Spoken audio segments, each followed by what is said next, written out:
Hello everyone, good evening. मैं शरद यादव, एक बार फिर से आप सभी का स्वागत है आपके अपने यूट्यूब चैनल ग्लैंस एकेडमी पर।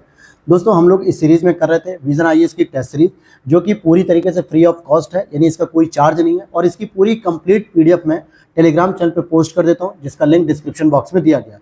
यहाँ पर हम लोग कर रहे थे 8 से 10 हम लोगों ने सब्जेक्ट वाइज टेस्ट किए थे, जिसमें economics, polity, science, history, environment, इन सभी को कवर किया था। और पिछले 4 से 5 टेस्ट पेपर हम लोगों ने फुल टेस्ट किए, जिसमें आप देखोगे उसी कड़ी में आज ही हम अगला टेस्ट पेपर कर रहे हैं, जिसमें 4-5 दिन से टेस्ट पेपर नहीं करा पा रहा था क्योंकि अदर काम भी बहुत सारे थे। लेकिन यहाँ पर जो फुल टेस्ट में हम लोग कवर करेंगे constitution, political system, governance, geography, history, economy, social development, ecology, environment, general science and current affair, ये सभी चीज़ें हम लोग कंप्लीट कर रहे हैं। और इसके साथ आप पीटी 365 की सीरीज को भी मेरे चैनल पे फॉलो कर सकते हो हिंदी माध्यम के लिए।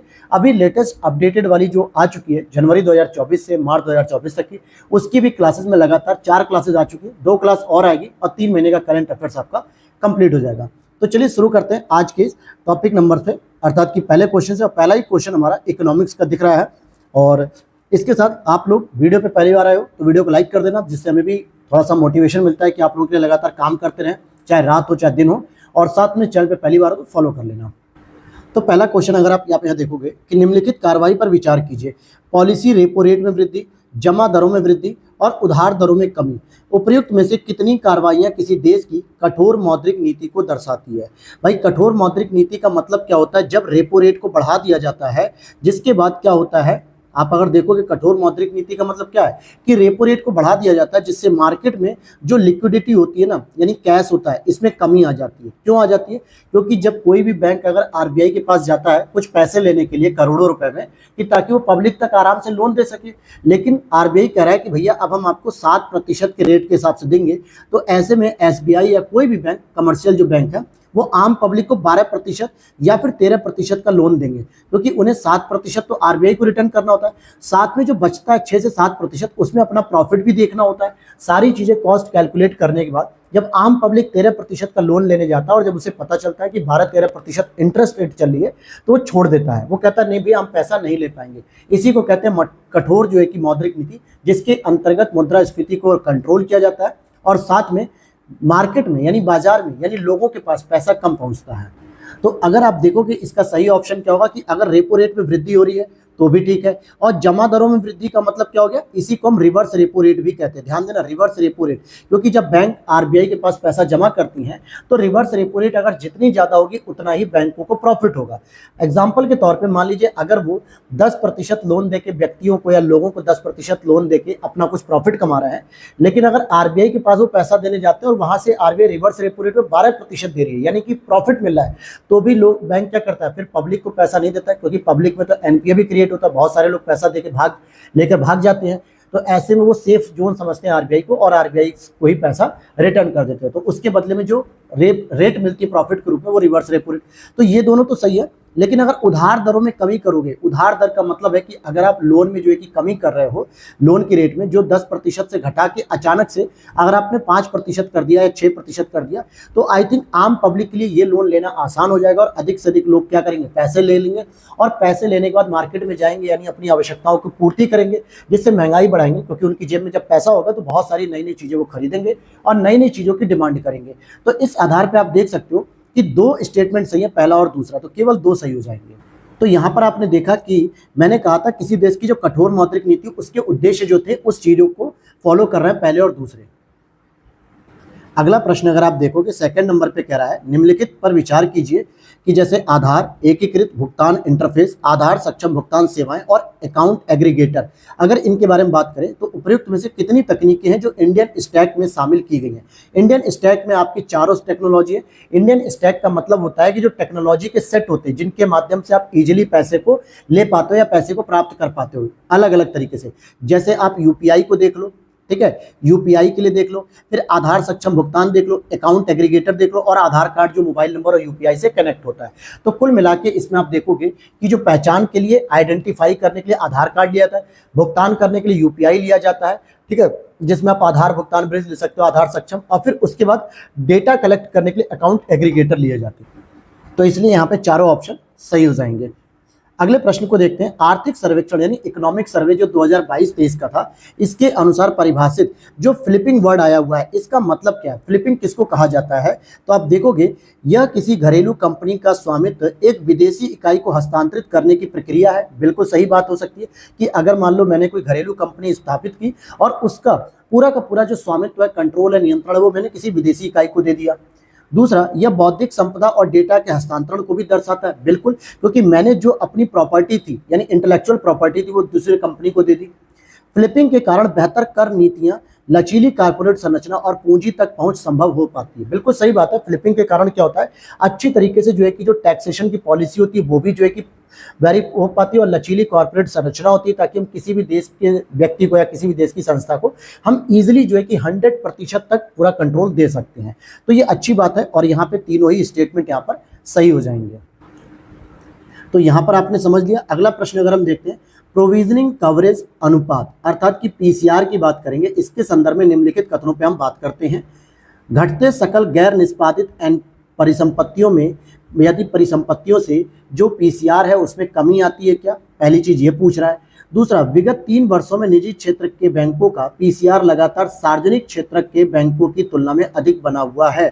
तो यहाँ पर ये चीज समझनी है कि जो पीसीआर होता है यानी कि प्रोविजनिंग कवरेज रेशियो जो होता है, इसका मतलब है कि जितना भी आपका जो गैर निष्पादित परिसंपत्तियां हैं, इट मीन्स की जो एनपीए की बात की जा रही है, जितना आपका एनपीए रहता है उसके एवरेज में, उसके अनुपात में आप कितनी सुरक्षित धनराशि रखते हो अपने लिए, उसी को पीसीआर कहते हैं। लेकिन घटते सकल एनपीए की वजह से यानी घटते एनपीए की वजह से पीसीआर में कमी नहीं हो रही है, बल्कि मार्च 2021 तक लगातार वृद्धि हुई और सितंबर 2023 तक तो ये लगभग 75.3% तक ये पहुंच गया।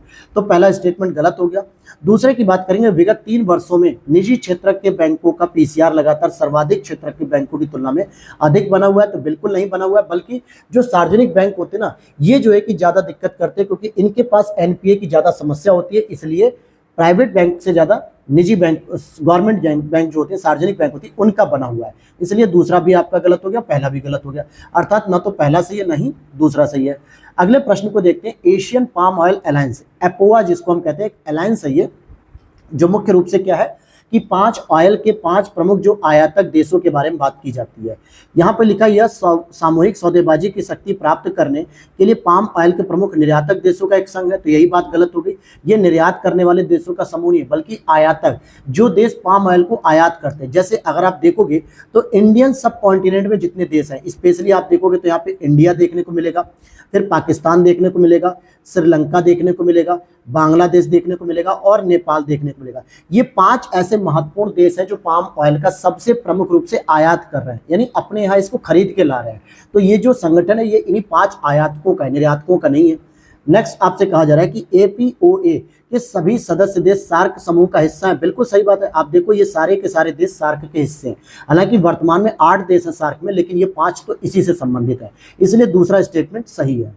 अब यहाँ पर अगर मैं लॉजिकली आप सबको बताना चाहूँ तो आप देखोगे कि अगर ये सार्क देश को अगर हम एक बार को सही मान भी लेते हैं ना, तो ये स्टेटमेंट आपको गलत मानना चाहिए था, क्योंकि सार्क का ऐसा कोई भी देश नहीं है जो खासकर निर्यात कर रहा हो। अगर पाम ऑयल को इंडिया निर्यात कर रहा होता तो ये चीज आप करंट अफेयर्स में लगातार पढ़ रहे होते, लेकिन असल में ऐसा है नहीं, वो तो आयात करता है, इसलिए पहला स्टेटमेंट गलत हो जाता है।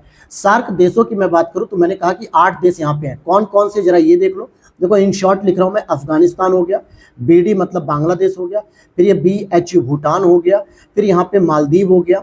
इसके बाद आप देखोगे नेपाल को देख सकते हो, नेपाल। इसके बाद आप पाकिस्तान को देख सकते हो, फिर उसके बाद श्रीलंका को देख सकते हो, और लास्ट में आप इंडिया को भी देख सकते हो। तो इस तरीके से पूरे के पूरे 8 देश इसमें शामिल है। अगले प्रश्न की ओर चलते हैं। हाल ही में 2021-22 के लिए उच्च शिक्षा पर अखिल भारतीय सर्वेक्षण AISHE रिपोर्ट प्रकाशित की गई, जिसके संदर्भ में पूछा जा रहा है कौन सा कथन सही है। इसे गैर सरकारी संगठन प्रथम द्वारा जो है कि जारी किया गया, ये बात गलत है। हालांकि प्रथम जो रिपोर्ट जारी करती है ना, उसका नाम होता है ASER, ठीक है। इसकी रिपोर्ट का नाम होता है असर। असर का मतलब होता है क्या कि ऑल इंडिया स्कूल एजुकेशन जो रिपोर्ट है उसके बारे में बात करता है, लेकिन यहाँ पे जो रिपोर्ट है ये हायर एजुकेशन से रिलेटेड है, जबकि प्रथम ऑर्गेनाइजेशन क्या करता है 1 to लेके 12 तक की बात करता है। इसलिए पहला स्टेटमेंट तो गलत हो गया, क्योंकि इसे जो जारी किया गया था ये शिक्षा मंत्रालय के द्वारा जारी किया गया। किसके द्वारा? एजुकेशन मिनिस्ट्री के द्वारा जारी किया गया। दूसरा है, अखिल भारतीय स्तर पर लैंगिक समानता सूचकांक पुरुषों के पक्ष में है क्या? मतलब अखिल भारतीय स्तर पे एजुकेशन में क्या लैंगिक समानता जो सूचकांक है वो पुरुषों के पक्ष में है क्या, ये चीज पूछी जा रही है। तो इसका एक डायरेक्ट आपको जो है कि फैक्ट याद कर लेना है कि नहीं, ये पुरुषों के पक्ष में नहीं लैंगिक समानता दिखाता बल्कि महिलाओं के पक्ष में दिखाता है। तो ये दूसरा भी गलत हो गया। भारत में कुल स्नातक नामांकन में इंजीनियरिंग और प्रौद्योगिकी पाठ्यक्रमों में नामांकन दर सबसे अधिक है क्या, ये चीज आप बताइए। तो आप देखोगे स्नातक देख लो, परा स्नातक देख लो, इसमें विज्ञान से भी अधिक कला संकाय में नामांकन है। आप भारत के कुछ सेंट्रल यूनिवर्सिटीज को छोड़ दो तो बाकी जितने भी स्टेट यूनिवर्सिटीज है या उनसे एफिलिएटेड जो कॉलेज है वहां नॉर्मली लोग क्या करते हैं, बीए करने चले जाते हैं, अर्थात बैचलर ऑफ आर्ट्स। तो सबसे अधिक नामांकन इसमें है, टेक्नोलॉजी और इंजीनियरिंग में नहीं है दोस्तों, क्योंकि टेक्नोलॉजी और इंजीनियरिंग के जो बीटेक कॉलेज है वो गिने चुने हैं और बीटेक करने वालों की संख्या भी गिनी चुनी है, क्योंकि उनके लिए पैसा चाहिए होता है लाखों रुपए, जो कि हर परिवार के पास नहीं है। इसलिए आप इसे भी गलत कर सकते हो कॉमन सेंस के आधार पे। तो यहाँ पे कोई भी ऑप्शन सही नहीं होगा। अगला प्रश्न है व्यवहार्यता अंतर वित्त पोषण, जिसको हम लोग कहते हैं वायबिलिटी गैप फंडिंग अर्थात कि वीजीएफ। इसके बारे में अगर आप बात करोगे, पूछा जा रहा है कौन सा सही है कौन सा नहीं। तो आप यहाँ पर देखो कि इसे आर्थिक कार्य विभाग द्वारा शुरू किया गया था, क्या यह बात सही है? तो आप कह सकते हो बिल्कुल। और इसको जो शुरू किया गया था इसको 2006 में शुरू किया गया था, क्योंकि इसका जो मुख्य उद्देश्य होता है, जैसे बहुत सारी योजनाएं ऐसी होती हैं जो पब्लिक प्राइवेट पार्टनरशिप के तहत तो शुरू की जाती है, लेकिन पता चलता है कि जो प्राइवेट सेक्टर है वो कहता है कि सर हमें जो 100 करोड़ रुपए चाहिए, हम उसमें से केवल और केवल क्या करेंगे, आपको 40 करोड़ रुपए ही लगा पाएंगे। सरकार से वो उम्मीद करते हैं, तो सरकार भी कहती है कि ठीक है हम इतना तो नहीं कर पाएंगे लेकिन 30 करोड़ के आसपास कर देंगे। फिर भी 10 करोड़ रुपए की जो कमी होती है ना, ये वीजीएफ के द्वारा कैलकुलेट किया जाता है, यानी वीजीएफ के द्वारा वायबिलिटी गैप फंडिंग, अर्थात जो 10 करोड़ रुपए का अंतर आ रहा है उसको कंप्लीट करने के लिए इसको शुरू किया गया था। तो पहला स्टेटमेंट सही है। दूसरा देखते हैं, इस योजना के माध्यम से केवल सामाजिक क्षेत्र की परियोजनाएं धन प्राप्त करने के लिए मतलब कि पात्र होती है, तो बिल्कुल गलत। अच्छा, सामाजिक क्षेत्र में जो योजनाएं आती है जैसे जल की आपूर्ति करना, जल उपचार करना, अपशिष्ट का प्रबंधन, हेल्थ, एजुकेशन, ये सारी चीजें आती हैं, लेकिन इसके साथ साथ हम यहाँ पे आर्थिक क्षेत्र को भी शामिल करते हैं। सामान्यतः हम पब्लिक प्राइवेट पार्टनरशिप के द्वारा परिवहन, ऊर्जा, सिंचाई, ट्रांसपोर्ट, राजमार्ग, इन सब का भी निर्माण करते हैं, अर्थात आर्थिक क्षेत्र को भी इसमें लाभ मिलता है। तो यहाँ पे केवल वर्ड से दूसरा भी गलत हो गया। इसके तहत सामाजिक क्षेत्र की परियोजनाओं को वीजीएफ अनुदान के रूप में 5 वर्ष के लिए पूंजीगत व्यय और परिचालन व्यय का 100% तक प्राप्त होता है क्या? तो ये बात गलत है, क्योंकि आप देखो कि जो पूंजीगत व्यय प्राप्त होता है वो लगभग 80% तक प्राप्त हो जाता है, और जो परिचालन व्यय है यानी ओपेक्स वाली ऑपरेशनल जो कॉस्ट होती है वो केवल 50% तक प्राप्त होती है, ना कि 100%। तो इसलिए ये भी गलत हो जाएगा आपका। हालांकि 5 वर्षों के लिए तो दिया जाता है पूंजीगत व्यय, लेकिन वो 80% तक हो सकता है, उससे ज्यादा नहीं हो सकता। तो यहाँ पर केवल और केवल पहला स्टेटमेंट सही, तो इसलिए आप इसको क्या करोगे, 7 का केवल 1 सही हो जाएगा। अगला प्रश्न है, यहाँ पे पूछा जा रहा है महिला श्रम बल भागीदारी दर अर्थात कि फीमेल लेबर फोर्स जो पार्टिसिपेशन रेट है 2022-23, इसके बारे में आपसे प्रश्न पूछा जा रहा है, जो महिला भागीदारी दर के बारे में लिखा जा रहा है। ग्रामीण FLFPR का मतलब था महिला श्रम बल भागीदारी दर। ग्रामीण की तुलना में शहरी जो है कि शहर में जो है कि तीव्र वृद्धि दर्ज की गई है क्या? तो हम कहेंगे कि नहीं सर, ये स्टेटमेंट तो गलत है, क्योंकि शहरी जो महिला भागीदारी दर है उसमें वृद्धि तो हो रही है, लेकिन ग्रामीण क्षेत्रों में ज्यादा तेजी से हो रही है, चाहे वो छोटे छोटे कामकाजी रूप में हो रही हो, चाहे सेल्फ हेल्प ग्रुप के रूप में हो रही हो, या फिर कृषि में हो रही हो, छोटे छोटे जो है कि हथकरघे या जो है कि घरेलू जो उद्योग है उसमें हो रही है। लेकिन महिलाओं की भूमिका ज्यादातर अब गांव में ज्यादा बढ़ रही है। वो अपने सारे घरेलू कार्यों को करने के बाद जितना भी उनके पास समय होता है वो उनकी हिस्सेदारी स्वरोजगार में, सेल्फ हेल्प ग्रुप में या फिर कृषि में, इनकी हिस्सेदारी बढ़ती जा रही है। जबकि शहरों में क्या है, कॉर्पोरेट जॉब कर सकते हो या फिर गवर्नमेंट सेक्टर कर सकते हो, रिसेप्शनिस्ट का काम करती है महिलाएं। तो इसलिए शहर में वृद्धि तो हो रही है लेकिन ग्रामीण की अपेक्षा नहीं। तो ग्रामीण में तेजी से वृद्धि हो रही है, तो ये बात तो गलत होगी। यहाँ तो कह रहा है शहर में हो रही है। अगला प्रश्न है, मतलब स्टेटमेंट महिला श्रम बल का झुकाव कृषि से दूर होता जा रहा है जबकि पुरुष श्रम बल का झुकाव कृषि की ओर होता जा रहा है। यह भी स्टेटमेंट गलत है दोस्तों। अगर आप देखोगे कि महिला का जो कार्यबल है वो उसका झुकाव कृषि की ओर होता जा रहा है, वहीं जो पुरुष का कार्यबल है ये कृषि से दूर होता जा रहा है। क्योंकि पहले के समय में कृषि क्या होती थी, हमारे बुजुर्ग लोग जो करते थे कृषि, उसमें सामान्यतः हमारे दादा पिताजी बाबा ये लोग करते थे। लेकिन जब से इन लोगों ने बाहर जाकर कमाने की जिम्मेदारी ली है पैसे के लिए, यानी परिवार को चलाने के लिए हम बाहर जाके नौकरी करेंगे, दिल्ली में, मुंबई में, गुजरात में, चेन्नई में, बेंगलुरु में, ऐसे में लोगों की जो घरेलू अर्थव्यवस्था है अर्थात कृषि, उसको महिलाओं ने संभालना शुरू कर दिया। ये चीजें आपके आसपास जरूर देखने को मिलेंगी, स्पेशली अगर आप गांव से बिलोंग करते होंगे, तो गांव से रहते होंगे। तो यहाँ पर ये भी स्टेटमेंट गलत है, अर्थात डी हो जाएगा कि ना तो पहला सही और नहीं दूसरा सही है। दूसरे प्रश्न की ओर चलते हैं, अर्थात क्वेश्चन नंबर 9 की ओर चलते हैं। जिसमें कहा जा रहा है अर्बन इंफ्रास्ट्रक्चर डेवलपमेंट फंड, इनकी बात की जाएगी, जो यूआईडीएफ की बात करेंगे। तो इसमें ये क्या कहा जा रहा है, इसमें अगर आप देखोगे कि इसकी निधि का प्रयोग भारत के महानगरों में शहरी अवसंरचना के विकास हेतु किया जाता है क्या। फिर इस निधि का सृजन प्राथमिकता प्राप्त क्षेत्र के की ऋण न्यूनता को ध्यान में रखते हुए किया गया है। इसका प्रबंधन राष्ट्रीय आवास बैंक यानी कि नेशनल हाउसिंग बैंक के द्वारा किया जा रहा है। तो देखो दूसरा भी सही है, पहला भी सही है, मतलब दूसरा और तीसरा सही है, लेकिन पहला सही नहीं है। क्यों ऐसा मैं कह रहा हूं कि पहला सही नहीं हुआ, क्योंकि इसमें महानगर में नहीं किया जा रहा, बल्कि जो टियर 2 और टियर 3 वाले जो शहर होते हैं, जिनकी आबादी सामान्यतः या तो 50,000 से 1 लाख के बीच में है, या फिर 20,000 से लेकर 50,000 के बीच में, ऐसे ऐसे जो छोटे छोटे शहर होते हैं, यहाँ पर काम किया जा रहा है। जबकि महानगर में तो लाखों लाख की जनसंख्या होती है। आप देख लो, हमारे यूपी में केवल कितने नगर निगम है, 17 नगर निगम है, और पूरे भारत में 4 महत्वपूर्ण महानगर हैं, मतलब महानगर है। कौन से? दिल्ली, चेन्नई, मुंबई, कोलकाता, जहां पे करोड़ों में जनसंख्या है। इसीलिए इसका जो शहरी अवसंरचना विकास निधि है टियर 2 और टियर 3 में, न कि टियर 1 में। तो इसीलिए यहाँ पे केवल 2 युग्म सही है, पहला वाला गलत है। अगला प्रश्न एमएसपी के बारे में है। मिनिमम सपोर्ट प्राइस के बारे में पूछा जा रहा है। न्यूनतम समर्थन मूल्य के संदर्भ में निम्नलिखित कथनों पर विचार कीजिए। सरकार ने एमएसपी के अंतर्गत आने वाली फसलों के लिए अखिल भारतीय भारित औसत उत्पादन लागत पर न्यूनतम 50% मार्जिन सुनिश्चित किया है क्या। न्यूनतम 50%, इस पे आपको ध्यान देना है कि क्या ये बात सही है। तो हम कह सकते हैं कि जो औसत उत्पादन लागत होगी ना, उसमें 50% तक मार्जिन जो है कि रख दिया है। 23-24 में एमएसपी में सर्वाधिक जो वृद्धि की मंजूरी है वो गेहूं के लिए दी गई थी, उसके बाद चावल के लिए दी गई। तो यह बात गलत है। सबसे अधिक जो मंजूरी दी गई यानी वृद्धि की गई थी वो थी आपकी मसूर की दाल पर।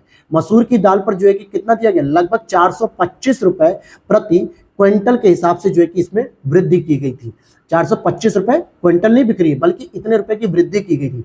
और दूसरे नंबर पर रैपसीड और सरसों आती, जिसमें केवल 200 रुपए तक की वृद्धि हुई। गेहूं और चावल में तो दोस्तों 110, 120 ऐसे जो है कि वृद्धि हुई है, इतनी अधिक वृद्धि नहीं हुई थी। इसलिए ये गलत है और केवल एक सही हो जाएगा, 10 का ए ऑप्शन। अगला प्रश्न है भारत की, देखोगे आप तो इसमें इकोनॉमिक्स के प्रश्न ज्यादातर आपको मिल रहे हैं, लेकिन ये फुल टेस्ट है तो सारे प्रश्न मिलेंगे। स्टार्टिंग में जरूर इकोनॉमिक्स के प्रश्न मिल रहे हैं। कहा जा रहा है भारत की आधे से अधिक प्रेषण राशि शीर्ष उच्च आय वाले देशों में कार्यरत उच्च कुशलता वाले भारतीय प्रवासियों द्वारा भेजी जाती है। यहाँ पर समझना कि जो रेमिटेंस होता है, यानी कि जो भारतीय लोग जो बाहर जाके कमाते हैं, जैसे आपके गांव के आसपास के लोग या छोटे छोटे लोग या फिर बड़े लोग क्या करते हैं, अमेरिका में चले जाते हैं, कहीं दुबई में चले जाते हैं, कहीं सऊदी में चले जाते हैं। तो यहाँ पर यही स्टेटमेंट कह रहा है कि भारत को जितना भी अधिक रेमिटेंस प्राप्त हो रहा है उसमें मुख्य रूप से उच्च आय वाले देशों से प्राप्त हो रहा है। तो हम कहेंगे कि नहीं सर, ऐसी बात बिल्कुल नहीं है, क्योंकि हमारे यहाँ 36% ही केवल ऋण आ रहा है जो उच्च आय वाले देशों से आ रहा है। बाकी जो लगभग 64% जो ऋण है वो छोटे छोटे आय वाले देशों से आ रहे हैं, जो स्पेशली अरेबियन कंट्रीज या फिर एशियन कंट्रीज से संबंधित है। तो पहला तो गलत हो गया। दूसरे की बात करेंगे कि भारत को वित्त वर्ष 2023 में 100 बिलियन अमेरिकी डॉलर से अधिक की निजी अंतरण राशि प्राप्त हुई है। बिल्कुल सही बात है। आप देखोगे तो लगभग 112.5 बिलियन डॉलर प्राप्त हुआ है। 112.5 बिलियन डॉलर, यानी विश्व में सबसे अधिक जो है कि निजी अंतरण का मतलब रेमिटेंस हमें प्राप्त हुआ सबसे अधिक। तो इस आधार पे केवल आपका दूसरा स्टेटमेंट सही हो जाएगा। अगला प्रश्न है आपका 12 नंबर पे, बाल्टिक ड्राई इंडेक्स के संदर्भ में। अब ये बाल्टिक ड्राई इंडेक्स क्या है दोस्तों, इसके बारे में अगर हम बात करें तो असल में ये लंदन में स्थित एक बाल्टिक एक्सचेंज है, ठीक है। इसके द्वारा पोत परिवहन जैसा व्यापार सूचकांक जो है कि जारी किया था। तो इसमें प्रश्न क्या कह रहा है कि यह कोयला और स्टील जैसे विभिन्न कच्चे माल के परिवहन की लागत में हुए परिवर्तन को मापता है। तो बिल्कुल नहीं, बल्कि 20 से अधिक व्यापारिक मार्गों पर जो शुष्क थोक माल के परिवहन से जो भुगतान की औसत कीमत होती है ना, उसकी माप करता है। यानी कि जो व्यापारिक मार्गों पे जो परिवहन की जो लागत होती है ना, उसके आधार पे ये चेक करता है। तो पोत परिवहन हो गया या रेलवे परिवहन हो गया, इसके आधार पे। तो ये कोयला स्टील जैसे कच्चे माल के परिवहन को नहीं नापता। क्लियर है। दूसरा स्टेटमेंट अगर आप देखोगे, सॉरी, यहाँ पर जो है कि पहला स्टेटमेंट तो सही होगा दोस्तों, कोयला और स्टील जैसे विभिन्न कच्चे माल। देखिए कच्चे माल को तो माप ही रहा है ना, हाँ बिल्कुल ये वाला पहला स्टेटमेंट सही रहेगा। नेक्स्ट देखते हैं, इसे आर्थिक सहयोग और विकास संगठन द्वारा विकसित किया गया क्या इसे OECD के द्वारा विकसित किया गया है। तो हम कहेंगे नहीं सर, इसको जो है कि सामान्यतः लंदन स्थित बाल्टिक ड्राई इंडेक्स के द्वारा जो है कि स्थित किया गया है। मतलब लंदन में स्थित एक बाल्टिक एक्सचेंज है, उसके द्वारा डेवलप किया गया, OECD के द्वारा नहीं। तो ये दूसरा गलत हो जाएगा, अर्थात केवल पहला ही सही होगा। क्वेश्चन नंबर 13 पे देखते हैं, PM सूर्या घर मुफ्त बिजली योजना। तो यहाँ पर लिख रहा है कि पीएम सूर्य घर मुफ्त बिजली योजना के संदर्भ में हमें विचार करना है। यह 1 करोड़ परिवारों को प्रत्येक महीने 300 यूनिट तक मुफ्त विद्युत प्राप्त करने में सक्षम करेगी। बिल्कुल 1 करोड़ परिवार को टारगेट किया गया और 300 यूनिट तक लगभग, तो पहला सही है। दूसरा, इसके तहत 200 किलोवाट क्षमता तक की प्रणालियों के लिए सौर इकाई लागत पर 60% सब्सिडी प्रदान की जाएगी। तो बिल्कुल नहीं, 200 किलोवाट नहीं दोस्तों, केवल 2 किलोवाट, जो 2 किलोवाट का कनेक्शन होगा ना उस पर 60% तक की सब्सिडी प्रदान की जाएगी, न कि 200 किलोवाट। 200 किलोवाट तो बहुत हो गया, तो इसलिए दूसरा गलत है। तीसरा है, ग्रामीण क्षेत्रों में रूफटॉप सोलर प्रणाली को अपनाने के लिए एक रोल मॉडल के रूप में देश के प्रत्येक जिले में एक मॉडल सौर गांव विकसित किया जाएगा।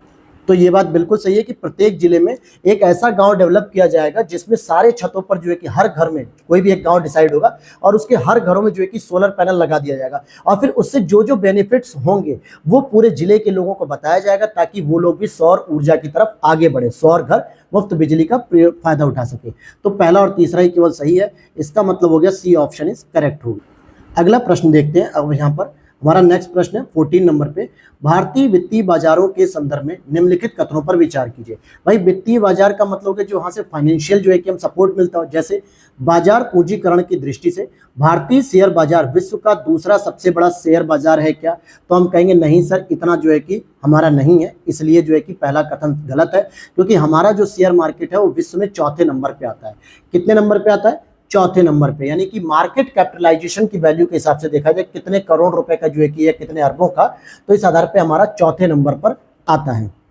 ठीक, और दूसरे नंबर पे अगर हम स्टेटमेंट को पढ़े तो पहला तो गलत हो गया।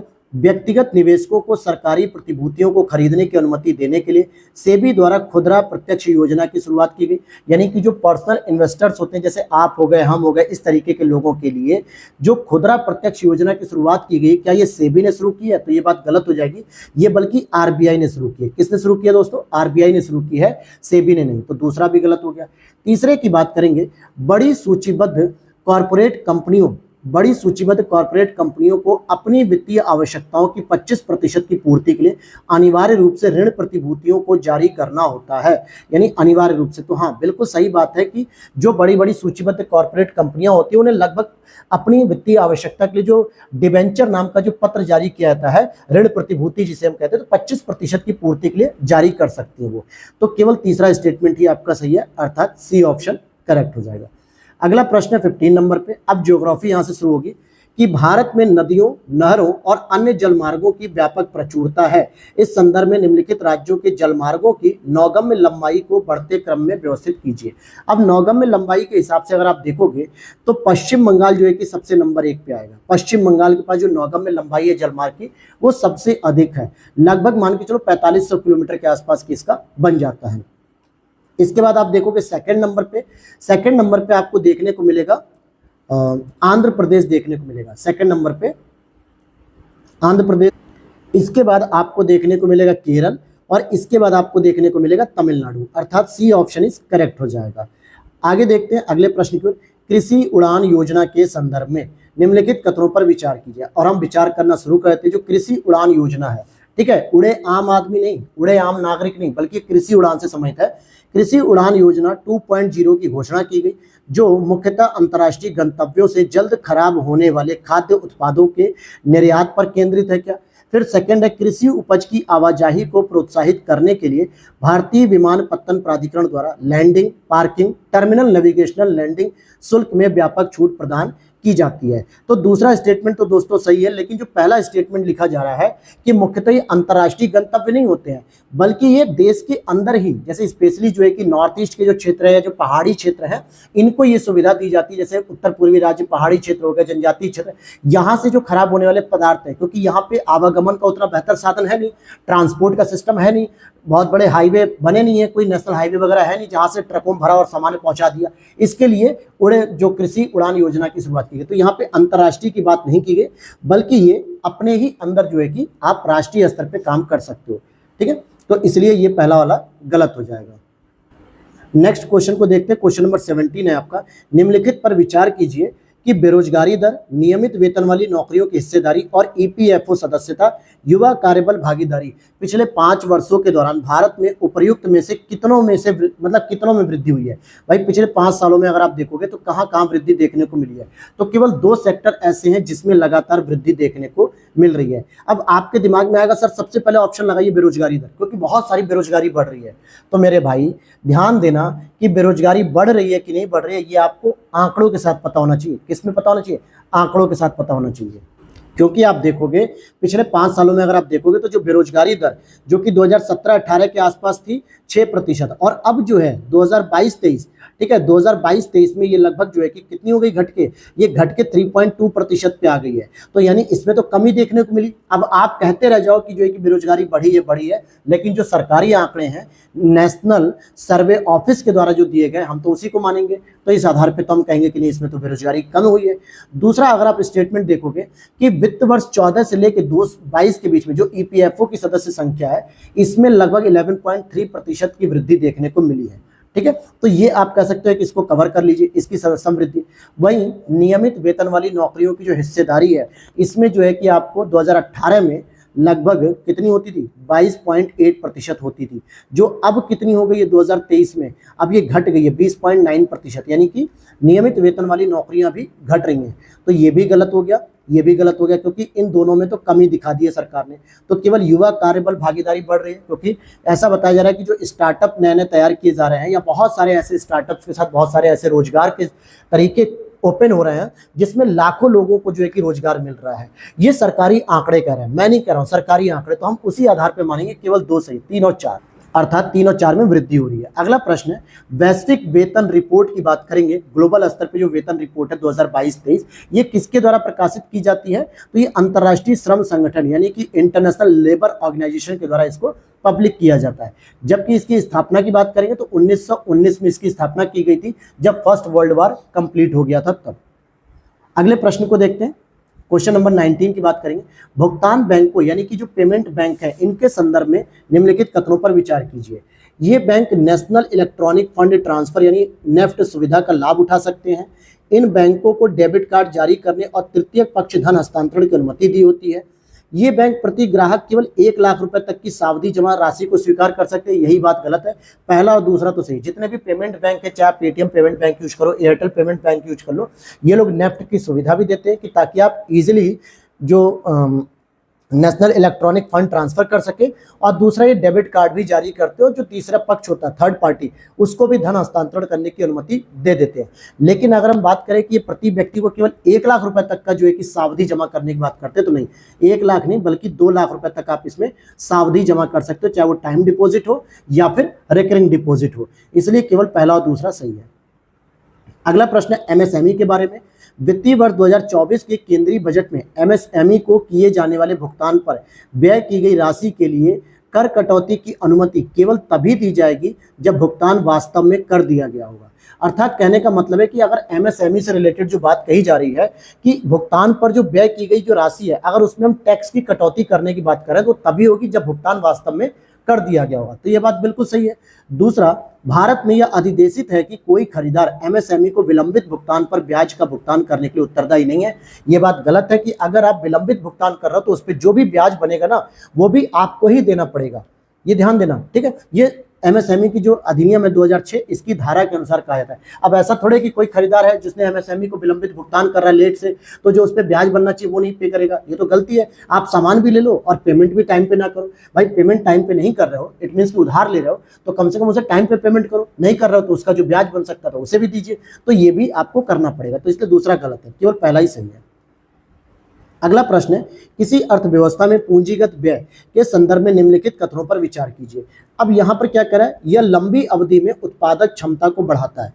फिर से समझो, किसी अर्थव्यवस्था में अगर पूंजीगत व्यय हो रहा है तो उसमें क्या हो सकता है कि लंबी अवधि में उत्पादक क्षमता को बढ़ाता है, इससे निजी निवेश कम हो जाता है, यह अर्थव्यवस्था में समग्र मांग को मजबूत करता है। तो देखिए पहला भी सही है, तीसरा भी सही है, लेकिन दूसरा गलत है, क्योंकि जितना भी हम कैपिटल एक्सपेंडिचर करेंगे यानी पूंजीगत व्यय, सामान्यतः इसको हम घाटे में नहीं काउंट करते हैं। इसमें जैसे आप देखो हॉस्पिटल क्रिएट करना, एजुकेशन सिस्टम को तैयार करना या इंफ्रास्ट्रक्चर तैयार कर लेना या फिर रोड हाईवे बना देना, ये सभी पूंजीगत व्यय होते हैं क्योंकि इनका दीर्घकालिक परिणाम पॉजिटिव देखने को मिलता है। इसमें निजी निवेश भी बढ़ता है और प्रोडक्शन की क्षमता भी बढ़ती है और साथ में समग्र डिमांड भी बढ़ती है, क्योंकि जब अधिक लोगों को रोजगार मिलता है इन सब बड़े बड़े प्रोजेक्ट को कंप्लीट करने में, तो लोगों के पास पैसा आता है और फिर फाइनली जो है कि अर्थव्यवस्था में डिमांड क्रिएट करते हैं। तो पहला सही है, तीसरा सही है, लेकिन दूसरा गलत है जिसमें कह रहा है कि निवेश कम हो जाता है, ये बात गलत है, निवेश बल्कि बढ़ जाता है। तो केवल दो ही सही होंगे। अगला प्रश्न है आपका 22 नंबर पे, निम्नलिखित सर्वेक्षणों पर विचार कीजिए। आवधिक श्रम बल सर्वेक्षण, उद्योगों का वार्षिक सर्वेक्षण, प्रवासी श्रमिकों पर अखिल भारतीय सर्वेक्षण, ये 3 अलग अलग सर्वेक्षण है। तो इनमें से कितने ऐसे सर्वेक्षण हैं जो श्रम ब्यूरो के द्वारा कंप्लीट किए जाते हैं, यानी जिनको श्रम ब्यूरो देखता है? तो केवल एक ऐसा है, क्योंकि आप देखोगे सांख्यिकी कार्यक्रम कार्यान्वयन जो मंत्रालय है, जिसको इन शॉर्ट हम लोग मॉस्पी भी कह देते हैं, ठीक है, क्या कहते हैं? मॉस्पी। इसके अंतर्गत जो एनएसए होता है, नेशनल सर्वे ऑफिस जिसको हम लोग कहते हैं, नेशनल स्टैटिक ऑफिस कह सकते हो, इन्होंने अप्रैल 2017 में पीएलएफएस की शुरुआत की थी और यही एनएसओ जो है कि इसके लिए काउंटिंग करता है। तो यहाँ पे श्रम ब्यूरो तो आएगा नहीं, क्योंकि श्रम ब्यूरो तो इससे अलग हो गया।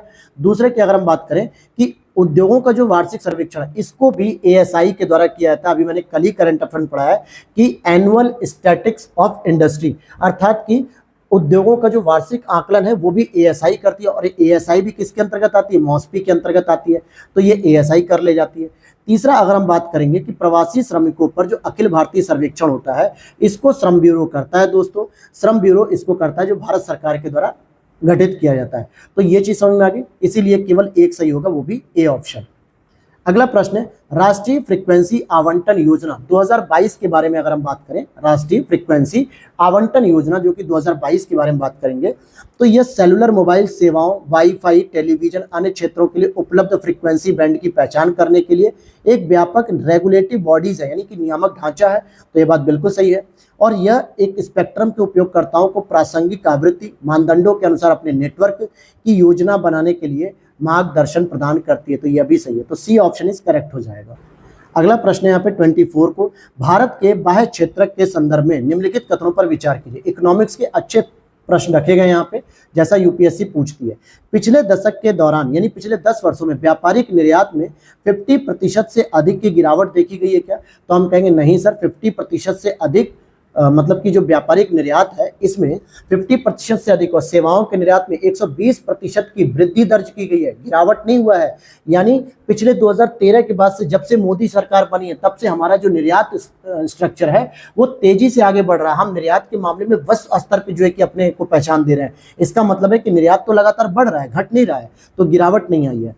सेवाओं के निर्यात में लगभग आधी हिस्सेदारी सॉफ्टवेयर सेवाओं के निर्यात की, यानी जितना भी हम सेवाओं का निर्यात कर रहे हैं, क्या उसमें आधे से अधिक हम सॉफ्टवेयर को निर्यात करते हैं? तो बिल्कुल हम कह सकते हैं सर्विस सेक्टर के अंतर्गत हम आईटी सेल या सॉफ्टवेयर की जो है कि हिस्सेदारी अधिक करते हैं। तो ये वाला सही हो जाएगा।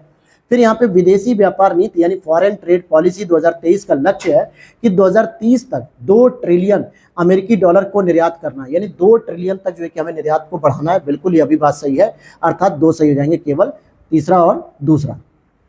अगला प्रश्न है ऑटोमोटिव मिशन योजना 2016 से लेकर 26 यानी कि जो 1 दशक के लिए चलाई जा रही है, इसके बारे में बात करेंगे। इसे भारत सरकार और भारतीय ऑटोमोटिव उद्योग द्वारा संयुक्त रूप से तैयार किया गया है। तो यह बात बिल्कुल सही है। बात करेंगे इसका लक्ष्य ऑटोमोबाइल क्षेत्र को सकल घरेलू उत्पाद के 12% से अधिक तक वैल्यू एडिशन करना है। अर्थात इसमें कहा जा रहा है कि जो हमारी घरेलू जो जीडीपी होती है, इसके 12% से अधिक तक जो है कि मूल्य बढ़ाना है, यानी कि वैल्यू एडिशन करना है। तो यह भी बात सही है। और इसका उद्देश्य ऑटोमोटिव वाहनों और उनके पुर्जे दोनों के लिए एंड ऑफ लाइफ पॉलिसी लागू करना है, यानी एंड ऑफ लाइफ पॉलिसी लागू करने पे बात की जा रही है। तो बिल्कुल यह भी सही है कि इनकी जो लाइफ है वो एकदम एंड होते होते जो है फिर इसको स्क्रैप किया जा सके। ठीक, तो तीनों सही हो जाएंगे, 25 का सी हो जाएगा। अगला प्रश्न है आपका 26 नंबर पे। यहाँ पे हम बात करेंगे निम्नलिखित संस्थानों में से किनके द्वारा किए गए व्यय निजी अंतिम उपभोग व्यय में शामिल होते हैं, यानी निजी अंतिम उपभोग व्यय के अंतर्गत बात करेंगे। निवासी परिवार, सार्वजनिक क्षेत्र के उपक्रम, परिवारों को सेवाएं प्रदान करने वाली गैर लाभकारी संस्थाएं। तो दूसरा और तीसरा तो सही है, क्योंकि ये निजी अंतिम उपभोग व्यय में शामिल किए जाते हैं, जबकि निवासी परिवार जो होते हैं इनके उपभोग को शामिल नहीं करते। ये जो निवासी परिवार होते हैं ये असल में एनआरआई होते हैं, ठीक है। ये जो भारत में आके काम करते हैं, असल में क्या करेंगे, फाइल नहीं, जैसे मान लो 1 साल की इनकी इनकम हो गई 1 लाख रुपए, तो ये अपने देश में अपने परिवार को लगभग 70,000 रुपये भेज देते होंगे, 30,000 इन्होंने अपने ऊपर खर्च कर लिया, तो इसको हम फाइनली शामिल नहीं करते। जैसे भारत के लोग भी तो बाहर रह रहे हैं ना दूसरे देशों में, और जब वो भारत में पैसा भेजते तो उसको हम रेमिटेंस के रूप में कहते हैं कि नहीं कहते, जिसकी रिपोर्ट वर्ल्ड बैंक जारी करता है। अभी मैंने जो दूसरा तीसरा प्रश्न कराया, तो सेम ये भी बात है, ठीक। इसलिए हम पहले को निकाल देंगे और यहाँ पे बी ऑप्शन आ जाएगा, अर्थात 2 और 3। अगला प्रश्न है आपका, डिजिटल दस्तावेज निष्पादन की बात करेंगे। इसके प्लेटफॉर्म के संदर्भ में हम आपसे बात करेंगे। यहाँ पर आप देखोगे कि यह वित्तीय अनुबंधों को कागज रहित बनाने और उन्हें भंडारित करने का एक तरीका है। तो हम कह सकते हैं कि हाँ, ये बात तो सही हो सकती है, ठीक है, क्योंकि हम कहीं ना कहीं इस पे फोकस कर रहे हैं कि जितने भी डिजिटल दस्तावेज का मतलब क्या है कि जितने भी हमारे रिकॉर्ड हैं वित्तीय अनुबंध के, उससे हम जो है कि पेपरलेस कर दें, उसे क्या करें, डिजिटल फॉर्म में जो है कि स्टोर कर लें। दूसरा फिर हम देखते हैं, यह वित्तीय अनुबंधों के डीमैटेरियलाइजेशन को सुगम बनाने में वित्तीय क्षेत्र को सेवा प्रदान करता है, ये भी सही है। यह इलेक्ट्रॉनिक्स और सूचना प्रौद्योगिकी मंत्रालय की एक पहल है। बस यहीं पर यह स्टेटमेंट गलत हो जाएगा, क्योंकि अगर आप इसे देखोगे कि ये इलेक्ट्रॉनिक और सूचना प्रौद्योगिकी मंत्रालय के तहत शुरू नहीं किया गया, बल्कि इसको डिजिटल इंडिया मिशन के उद्देश्य के तौर पर इसे शुरू किया गया है। तो यहाँ पर हो जाएगा आपका केवल 2 स्टेटमेंट सही।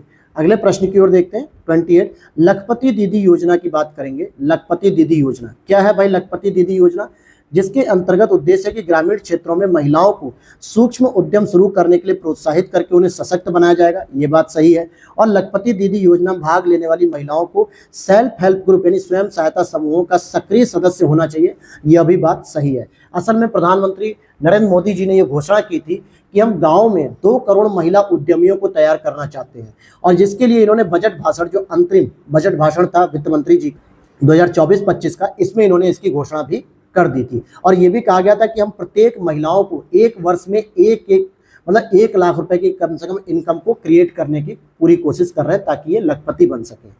अगले प्रश्न की ओर देखते हैं, 29 नंबर पे, मत्स्य क्षेत्र के संदर्भ में केंद्रीय बजट 2024 के निम्नलिखित में से किस पर बल दिया गया? मत्स्य क्षेत्र पे जलीय कृषि उत्पादकता को मौजूदा 3 टन या हेक्टेयर से बढ़ा के 5 टन हेक्टेयर करना, यह भी सही है। निर्यात को दोगुना करके 1 लाख करोड़ रुपए करना, यह भी सही है। 5 एकीकृत एक्वा पार्क स्थापित किए जाएंगे, यह भी सही है। यानी सी ऑप्शन इज करेक्ट हो जाएगा कि हम ये तीनों ही स्टेटमेंट पे फोकस कर रहे हैं, यानी ये तीनों ही बातें सही है। अगला प्रश्न है आपका 30 नंबर पे, वैश्विक क्षमता केंद्र यानी ग्लोबल कैपेसिटी सेंटर के संदर्भ में, या कैपेबिलिटी भी कह सकते हो, ये बहुराष्ट्रीय निगमों की अपतटीय इकाइयां हैं जो विश्व भर में कार्य करती हैं, और इनका भारत की जीडीपी में योगदान 1% से अधिक है। तो ये दोनों ही सही है, अर्थात सी ऑप्शन इस करेक्ट हो जाएगा। अगला प्रश्न यहाँ पे, निम्नलिखित कथनों पर विचार करते हैं। वर्तमान में भारत में 100 से अधिक भू विरासत स्थल घोषित किए गए हैं। ध्यान देना, भू विरासत स्थल पूछे जा रहे हैं। भारतीय भूवैज्ञानिक सर्वेक्षण जीएसआई सुरक्षा और रखरखाव के उद्देश्य से भू विरासत स्थलों या राष्ट्रीय भूवैज्ञानिक स्मारकों की घोषणा करता है। जीएसआई संस्कृति मंत्रालय के प्रशासनिक नियंत्रण में कार्य करता है। अब यहाँ पर आपको बताना है कि केवल और केवल एक ही स्टेटमेंट सही है। पहला स्टेटमेंट क्यों गलत हो रहा है दोस्तों? क्योंकि अभी तक 13 राज्यों में 32 भू विरासत स्थल घोषित किए गए हैं। केवल और केवल कितने? 32, वो भी कितने राज्यों में? केवल 13 राज्यों में घोषित किए गए। वहीं जीएसआई की अगर हम बात करें तो इसकी स्थापना, ध्यान से समझना, इसकी स्थापना 1851 में की गई थी, और वर्तमान में ये संस्कृति मंत्रालय के अंतर्गत नहीं बल्कि खान मंत्रालय के अंतर्गत काम करता है। किस मंत्रालय में? खान मंत्रालय के अंतर्गत, क्योंकि ये कोयले और अन्य खनिज संसाधनों की जांच करता है और इनका आकलन करता है, ठीक है। अब यहाँ पर आप देखोगे कि पहला भी गलत हो गया, तीसरा भी गलत हो गया, लेकिन दूसरा आपका बिल्कुल सही है, इसलिए केवल एक स्टेटमेंट सही हो जाएगा। अगला प्रश्न है, भारत में भारतीय केंद्रीय बैंक डिजिटल मुद्रा यानी कि सीबीडीसी जिसे हम कह सकते हैं, central banking digital currency, CBDC, इसके संदर्भ में हमें कथनों पर बात करनी है। क्या बात करेंगे कि वर्तमान में इसका उपयोग सरकारी प्रतिभूतियों में द्वितीयक बाजार लेन देन के लिए निपटान में किया जा रहा है। बिल्कुल जितनी भी गवर्नमेंट सिक्योरिटी है इनके लिए जो एफपीओ होता है, ठीक है, आईपीओ नहीं, आईपीओ तो आपका इनिशियल पब्लिक ऑफरिंग हो गया, एफपीओ के अंतर्गत जो है कि इसको निपटान करने के लिए किया जा रहा है, तो बिल्कुल ये भी बात सही है। दूसरा, यह अंतर बैंक लेन देन के लिए प्रतिबंधित है, तो नहीं, ये अंतर बैंक लेन देन की क्षमता को तो और मजबूत करेगा, यानी एक बैंक से दूसरे बैंक में आप इसके लिए रुपए को डिजिटल करेंसी के रूप में ले सकते हो, और इसको ई रुपए लिखा जा रहा है, कुछ इस तरीके से लिखा जाएगा, ठीक है। तो ये दूसरी बात गलत हो जाएगी, केवल पहला ही सही होगा। अगला प्रश्न है आपका, भारत अस्थिरता सूचकांक या भारत 14 कह सकते हैं, इसके निम्नलिखित कथनों पर विचार कीजिए। तो अगर हम इसके निम्नलिखित कथनों पर बात करेंगे तो इसे पहली बार नेशनल स्टॉक एक्सचेंज द्वारा वर्ष 2003 में पेश किया गया था। यह बाजार के प्रति निवेशकों की धारणा का प्रतिनिधित्व करता है। इसकी गणना अंतर्निहित इक्विटी के मूल्य में परिवर्तन को ध्यान में रखकर की जाती है। तो आप देखोगे कि इसमें पहला स्टेटमेंट सही है कि 2003 में ही नेशनल स्टॉक एक्सचेंज के तहत इसकी स्थापना की गई, और दूसरा कि ये निवेशकों की धारणा का प्रतिनिधित्व करता है कि निवेशक कैसी जो है कि धारणा रखता है। लेकिन तीसरा वाला स्टेटमेंट गलत है, जो कह रहा है इक्विटी के मूल्य में परिवर्तन को ध्यान में रखकर की जाती है, ऐसा स्टेटमेंट बिल्कुल नहीं है, इसीलिए केवल 2 सही आपके हो जाएंगे। 34 नंबर को देखें, भारतीय अर्थव्यवस्था, मुझे तो ऐसा लग रहा है कि फुल टेस्ट होने की जगह दोस्तों ये पूरी तरीके से इकोनॉमिक्स बेस्ड है, और अच्छा है, इकोनॉमिक्स के ऐसे ऐसे प्रश्न आपको जो जटिल लग रहे हैं उसको आसान कर पा रहा हूं मैं, और आपको चीजें समझ में भी आ रही हैं। अगला प्रश्न है, भारतीय अर्थव्यवस्था में शुरू किए गए निम्नलिखित आर्थिक सुधारों को उनके क्रियान्वित होने के काल अनुक्रम के हिसाब से आपको सेट करना है। जैसे आर्थोपाय अग्रिम उपाय, जो आर्थोपाय अग्रिम की शुरुआत की बात की जाए, या फिर चालू खाते को पूर्णतः परिवर्तनीय बनाना, या फिर सरफेसी अधिनियम को लेकर आना। तो कल मैंने करंट अफेयर्स में इकोनॉमिक्स में पीटी 365 में सरफेसी एक्ट के बारे में बात की थी, आपसे याद होगा आपको। सरफेसी एक्ट कब आया था दोस्तों? 2002 में आया था। चालू खाते में जो पूर्ण परिवर्तनीयता शुरू की गई थी ये कब? जो तारापुरे कमेटी थी 1993 से। और आर्थोपाय जो अग्रिम उपाय होता है ना, ये जो आरबीआई ने शुरू किया था, इसको शुरू किया था 1997 में। तो पहले दूसरा नंबर आएगा, फिर पहला नंबर आएगा, फिर तीसरा, अर्थात सी ऑप्शन इज करेक्ट हो जाएगा। अगला प्रश्न है यहाँ पे, गुड्स ट्रेड बैरोमीटर इंडेक्स किसके द्वारा जारी किया था? जो गुड्स का जो व्यापार होता है इसके दबाव के बारे में, यानी बैरोमीटर इंडेक्स, इसको वर्ल्ड ट्रेड ऑर्गेनाइजेशन के द्वारा जारी किया था। किसके? वर्ल्ड ट्रेड ऑर्गेनाइजेशन के द्वारा। अगला प्रश्न है आपका, अकाउंट एग्रीगेटर, ये भी मैंने कल करंट अफेयर्स पढ़ा है। अकाउंट एग्रीगेटर के बारे में बात करेंगे। ये ऐसी संस्थाएं हैं जो ग्राहकों के बारे में वित्तीय जानकारी एकत्र करने का कार्य करती हैं। तो आप कहोगे कि हाँ, वित्तीय जानकारी, जैसे मैंने कल आपको बताया था पीटी 365 में कि किस प्रकार से जब आप अमेजॉन से अलग अलग ब्रांड के सामान भी खरीद रहे हो तो अलग अलग ब्रांड को डायरेक्ट पेमेंट नहीं कर रहे हो, डायरेक्ट बस आप अमेजॉन को पेमेंट कर रहे हो, और वहां पे जो अकाउंट एग्रीगेटर है वो आपको क्या कर रहा है? सारी सुविधाएं दे रहा है एक साथ जो, और उसके पास वित्तीय जानकारी भी आपकी होती है। ये आरबीआई के पास एनबीएफसी के रूप में पंजीकृत होते हैं, बिल्कुल सही बात है। बीमा कंपनियों को अकाउंट एग्रीगेटर के रूप में भी पंजीकृत किया जा सकता है, ये भी बात सही है। तो सभी तीनों, यानी बीमा कंपनियां भी अकाउंट एग्रीगेटर के रूप में पंजीकृत हो सकती हैं। अगला प्रश्न है यहाँ पे 37 नंबर पे, निम्नलिखित कथनों पर विचार कीजिए। पिछले 6 वर्षों से भारतीय कृषि क्षेत्र 6% से अधिक की औसत वार्षिक वृद्धि दर से वृद्धि कर रहा है क्या? ये बात तो गलत है, इतनी तेजी से वृद्धि नहीं कर रहा है। केवल कितना कर रहा है? लगभग 4.6% से औसतन वृद्धि कर रहा है वो भारतीय कृषि क्षेत्र। दूसरा, 2021-22 के दौरान कृषि निर्यात पहली बार 100 बिलियन अमेरिकी डॉलर को पार कर गया। नहीं मेरे भाई, 50.2 बिलियन डॉलर ही तो रह गया था, तो इसलिए दूसरा भी गलत है, अर्थात डी ऑप्शन हो जाएगा। अगला प्रश्न 38, जल जीवन मिशन जो शहरी स्तर पर शुरू किया गया, इसके बारे में आपसे पूछा जा रहा है। क्या पूछा रहा है? यह 500 अमृत सरोवरों में सीवरेज या सेप्टेज प्रबंधन के लिए कवरेज प्रदान करेगा। तो ये बात सही है। दूसरा, इसका उद्देश्य बाढ़ के प्रभाव को कम करने के लिए हरित स्थानों एवं स्पंज शहरों का निर्माण करना है। ठीक है, तो ये भी बात सही है कि जो हम इसे डेवलप कर रहे हैं अमृत शहरों के नाम से, जो भी यहाँ पे जो बाढ़ वगैरह होती है तो इससे संबंधित जो स्पंज शहर के रूप में काम करेगा ताकि इस बाढ़ वाले मैदान को सोख सकेगा, इसलिए ये भी सही है। इस योजना के तहत 10 लाख से अधिक आबादी वाले शहरों को केंद्रीय निधि से 100% वित्त पोषित किया जाएगा। तो यह बात गलत हो जाएगी, क्योंकि यहाँ पे 100% की बात नहीं की जा रही है, बल्कि केवल और केवल 25% जो है कि दिया जाएगा। कितना? 25%। ठीक है, तो यहाँ पे पहला और दूसरा सही हो जाएगा। ये रहा पहला और दूसरा सही हो गया। अगला प्रश्न है आपका, कर्मचारी निक्षेप सहबद्ध बीमा, अर्थात कर्मचारी निक्षेप सहबद्ध बीमा ईडीएलआई योजना के संदर्भ में आपसे पूछा जा रहा है। क्या पूछा जा रहा है? जरा ये देख लो। इसका प्रबंधन नियोक्ता और कर्मचारी के समान मासिक अंशदान के आधार पर किया जाता है। 1991 के आर्थिक सुधारों के पश्चात यह सरकार द्वारा प्रारंभ की गई कर्मचारी बीमा योजनाओं में से एक है और कोई भी कर्मचारी जिसके पास ईपीएफ खाता है वह स्वतः ही ईडीएलआई योजना के लिए पात्र हो जाता है। तो अब इसमें यहाँ पर आपको बताना है कि जो एम्प्लॉय डिपॉजिट लिंक्ड इंश्योरेंस योजना है, एम्प्लॉय डिपॉजिट, तो इसकी शुरुआत अगर हम बात करेंगे तो इसकी शुरुआत तो देखिए 1976 में की गई थी। कब की गई थी? 1976 में।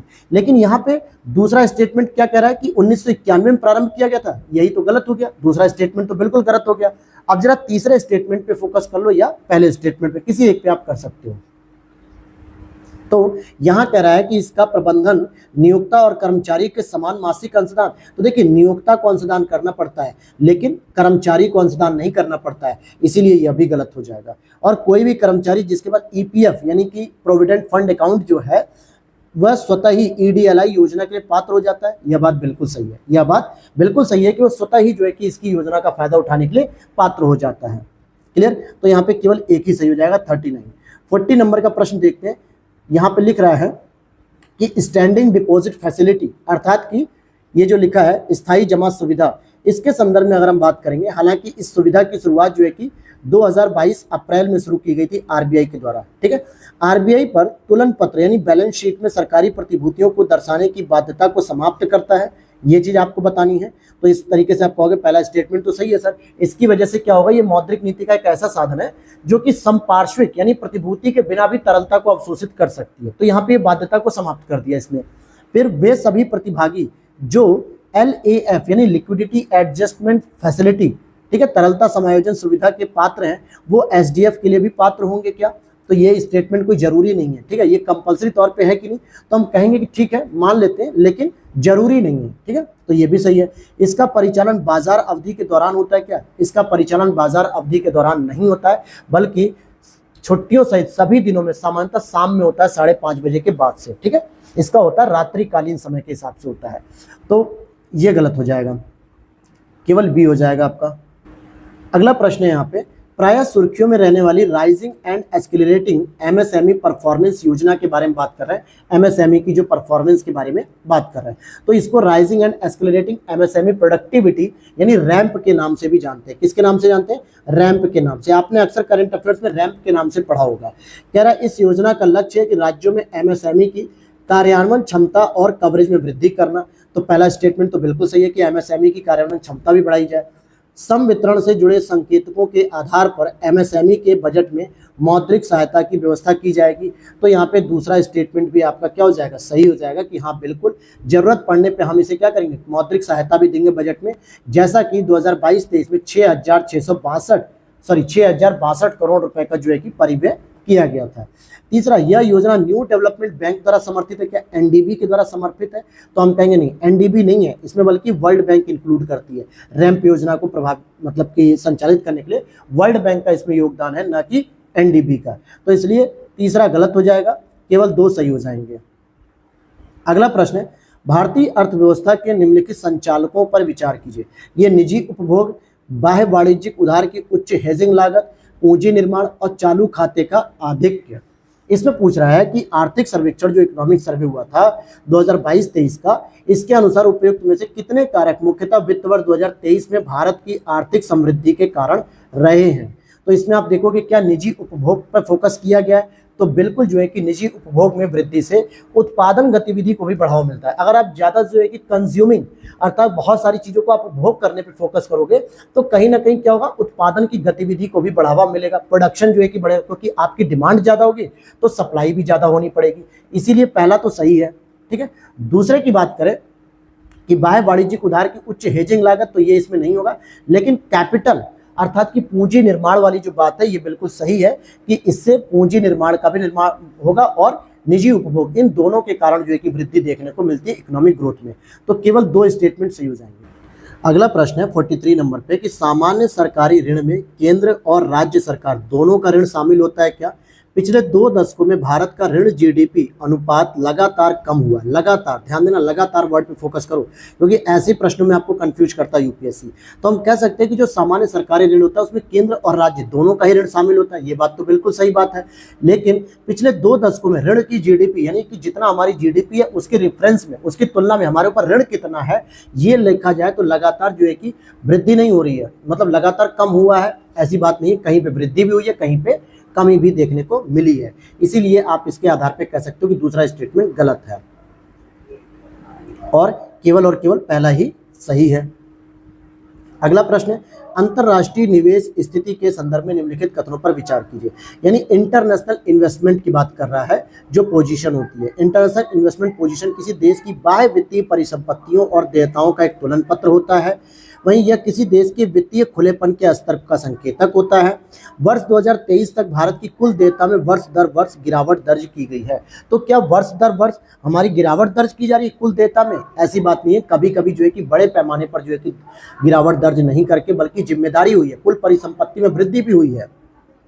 ठीक है, तो ये चीज तो गलत हो गई और केवल पहला और दूसरा तो सही कर। इस आधार पे केवल 2 स्टेटमेंट सही हो जाएंगे, पहला और दूसरा सही है। अगला प्रश्न है, किसी अर्थव्यवस्था में राजस्व व्यय के अंतर्गत निम्नलिखित में से कितने लोग, मतलब कितने शामिल होते हैं राजस्व व्यय में? अगर आप बात करोगे, उर्वरक सब्सिडी, राष्ट्रीय राजमार्गों का निर्माण और ब्याज का भुगतान।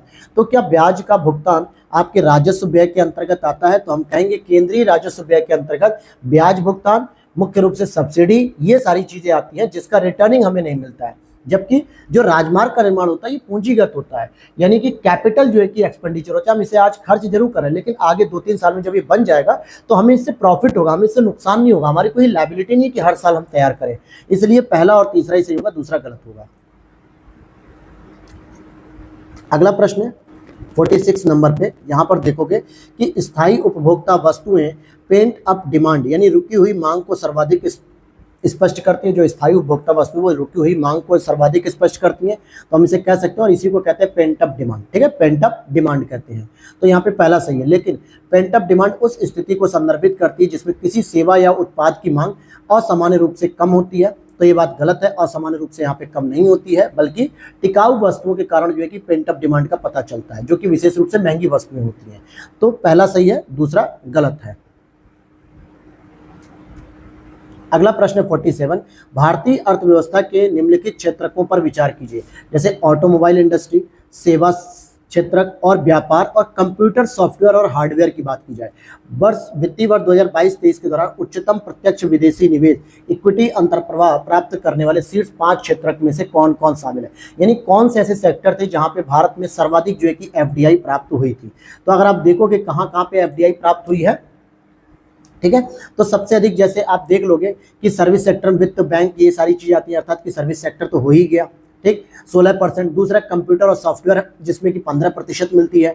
तीसरे नंबर पे आप देखोगे तो व्यापार आ जाता है 6% पे। लेकिन ऑटोमोबाइल इंडस्ट्री पे अगर आप देखोगे तो इसमें 5% है, जबकि व्यापार के साथ साथ दूर संचार भी इसमें शामिल है। तो केवल 3 ही ऐसे हैं जो क्या होते हैं, एफडीआई इक्विटी प्राप्त करने वाले शीर्ष 5 क्षेत्रकों में शामिल होते हैं। अब यहाँ पे अगला देख लेते हैं। अगला प्रश्न है, भारत में सहकारी क्षेत्र के संदर्भ में निम्नलिखित राज्यों में से किसमें बहुराज्य सहकारी समितियों में की संख्या सर्वाधिक है? यानी कि निम्नलिखित राज्यों में से किसमें बहुराज्य सहकारी समितियों की संख्या सर्वाधिक है? तो ये आपको पता होना चाहिए, महाराष्ट्र में सर्वाधिक है। ये सीधे सीधे प्रश्न है, ये महाराष्ट्र में सर्वाधिक है। इसके बाद आप 49 नंबर प्रश्न को देख लीजिए। निम्नलिखित देशों पर विचार कीजिए, जैसे चीन, ब्राजील, संयुक्त राज्य अमेरिका और जापान। उपयुक्त में से कितने देशों ने 2050 तक निवल शून्य कार्बन उत्सर्जन प्राप्त करने की वचनबद्धता दी है? तो केवल अगर आप देखोगे तो चाइना ने घोषणा की है कि वह 2060 तक कार्बन न्यूट्रलिटी प्राप्त करेगा, जबकि बाकी देशों को आप देखोगे, ब्राजील, संयुक्त राज्य अमेरिका और जापान, इन तीनों ने 2050 तक कहा है कार्बन न्यूट्रलाइज हम हो जाएंगे, कार्बन न्यूट्रलाइज। चाइना कह रहा है कि हम 2060 तक होंगे। इंडिया ने कहा था, इसमें पंचामृत रणनीति में इंडिया ने कहा था कि हम 2070 तक जो है कि कार्बन न्यूट्रलाइज होंगे। अर्थात कि केवल 3 स्टेटमेंट सही है, चाइना भी इससे बाहर कर दीजिए आप। और अब हमारा जो अगला प्रश्न है 50 नंबर का, लेकिन अब हम जो बचे हुए 50 से 51 प्रश्न है इसको हम सेकंड क्लास में करेंगे, क्योंकि इस क्लास में बहुत सारे इकोनॉमिक्स के प्रश्न हो गए, जहाँ पे कुछ कॉन्सेप्चुअल चीज़ें थी, जहाँ पे कुछ फैक्चुअल चीज़ें थी। तो उम्मीद करता हूँ कि आप लोग जरा इसको पेशेंस के साथ एक बार दोबारा देखना, चीज़ों को समझना और बेहतर कर पाओ, क्योंकि इकोनॉमिक्स के दोस्तों ऐसे ही प्रश्न आते हैं जिसके लिए करंट अफेयर सबसे इंपॉर्टेंट है। और मैंने इकोनॉमिक्स की पीटी 365 कंप्लीट कराई है, चाहे वो अप्रैल से दिसंबर की हो या फिर अभी जनवरी से मार्च की हो। तो ढंग से करोगे तभी जाके आप इकोनॉमिक्स के प्रश्न टैकल कर पाओगे, नहीं तो इतिहास, पॉलिटी, भूगोल, साइंस, इन्हीं प्रश्नों में उलझे रहोगे। और यूपीएससी निकालने के लिए आपको इकोनॉमिक्स जरूरी है समझना। इसीलिए इस पूरे सीरीज में आपको इकोनॉमिक्स के प्रश्न ज्यादा मिलेंगे, तो हम सेकंड पार्ट इसका कल लेकर आएंगे। वीडियो अच्छी लगी हो तो लाइक कर देना, चैनल पे पहली बार हो तो सब्सक्राइब कर लेना। साथ में आपको डेली टारगेट्स की जो सीरीज है संकल्प बैच के नाम से, जो आपके यूपी पीसीएस और आरओ प्रीलिम्स के लिए, उसकी आज क्लास जरूर आएगी शाम में 8 से 9 बजे के बीच में। तो मिलते हैं नेक्स्ट वीडियो में। Thanks for watching.